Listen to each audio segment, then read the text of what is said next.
As well as editors. I want to talk about our common responsibilities in the face of a common danger. The events of recent weeks may have helped to illuminate that challenge for some, but the dimensions of its threat have loomed large on the horizon for many years. Whatever our hopes may be for the future, for reducing this threat or living with it, there is no escaping either the gravity or the totality of its challenge to our survival and to our security. A challenge that confronts us in unaccustomed ways in every sphere of human activity. This deadly challenge imposes upon our society two requirements of direct concern, both to the press and to the President. Two requirements that may seem almost contradictory in tone, but which must be reconciled and fulfilled if we are to meet this national peril. I refer first to the need for far greater public information, and second, to the need for far greater official secrecy. The very word secrecy is repugnant in a free and open society, and we are, as a people, inherently and historically opposed to secret societies, to secret oaths, and to secret proceedings. We decided long ago that the dangers of excessive and unwarranted concealment of pertinent facts far outweighed the dangers which are cited to justify it. Even today, there is little value in opposing the threat of a closed society by imitating its arbitrary restrictions. Even today, there is little value in ensuring the survival of our nation if our traditions do not survive with it. And there is very grave danger that an announced need for increased security will be seized upon by those anxious to expand its meaning to the very limits of official censorship and concealment. That I do not intend to permit to the extent that it's in my control. And no official of my administration, whether his rank is high or low, civilian or military, should interpret my words here tonight as an excuse to censor the news, to stifle dissent, to cover up our mistakes, or to withhold from the press and the public the facts they deserve to know. But I do ask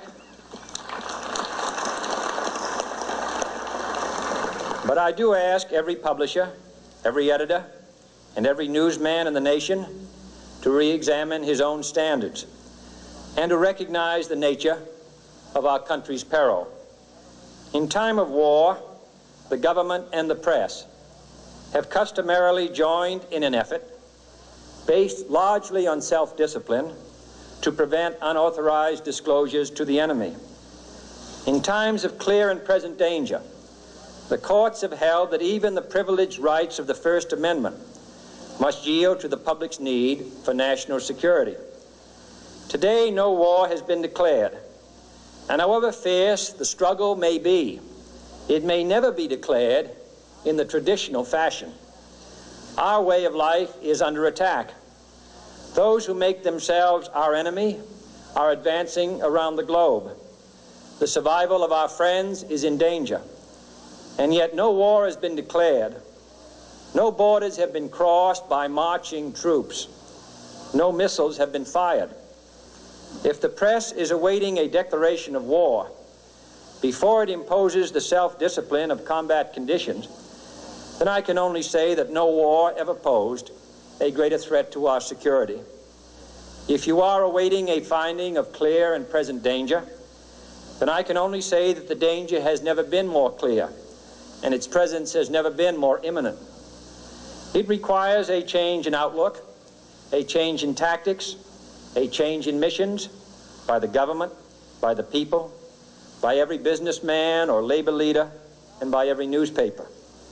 For we are opposed around the world by a monolithic and ruthless conspiracy that relies primarily on covert means for expanding its sphere of influence, on infiltration instead of invasion, on subversion instead of elections, on intimidation instead of free choice, on guerrillas by night instead of armies by day.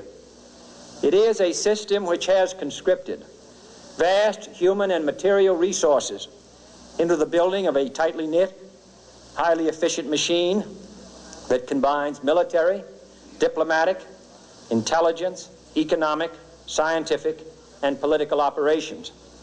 Its preparations are concealed, not published. Its mistakes are buried, not headlined. Its dissenters are silenced, not praised. No expenditure is questioned, no rumor is printed, no secret is revealed. It conducts the Cold War, in short, with a wartime discipline no democracy would ever hope or wish to match. Nevertheless, every democracy recognizes the necessary restraints of national security. And the question remains whether those restraints need to be more strictly observed if we are to oppose this kind of attack as well as outright invasion. For the facts of the matter are that this nation's foes have openly boasted of acquiring through our newspapers information they would otherwise hire agents to acquire through theft, bribery, or espionage. That details of this nation's covert preparations to counter the enemy's covert operations have been available to every newspaper reader, friend and foe alike. That the size, the strength, the location, and the nature of our forces and weapons, and our plans and strategy for their use have all been pinpointed in the press and other news media to a degree sufficient to satisfy any foreign power, and that in at least one case, the publication of details concerning a secret mechanism whereby satellites were followed required its alteration at the expense of considerable time and money. The newspapers which printed these stories were loyal, patriotic, responsible, and well-meaning. Had we been engaged in open warfare, they undoubtedly would not have published such items. But in the absence of open warfare, they recognized only the tests of journalism and not the tests of national security. And my question tonight is whether additional tests should not now be adopted. That question is for you alone to answer. No public official should answer it for you. No governmental plan should impose its restraints against your will. But I would be failing in my duty to the nation in considering all of the responsibilities that we now bear and all of the means at hand to meet those responsibilities if I did not commend this problem to your attention and urge its thoughtful consideration. On many earlier